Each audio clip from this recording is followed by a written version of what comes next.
Oi pessoal, vou mostrar pra vocês a tática que eu inventei aqui pra transportar ela. Que eu vou ter que tirar ela dessa residência onde eu tô e levar pra outra residência.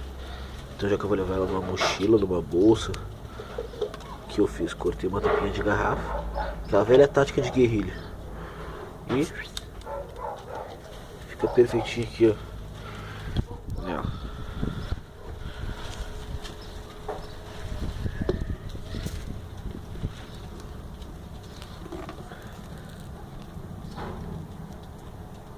Tá aí a dica pra quem quiser transportar ela, ou se for plantar em guerrilha, enquanto a planta for pequena, quiser deixar assim pra proteger de inseto ou dela vir a morrer. Isso aí. Pete, Pete, neném.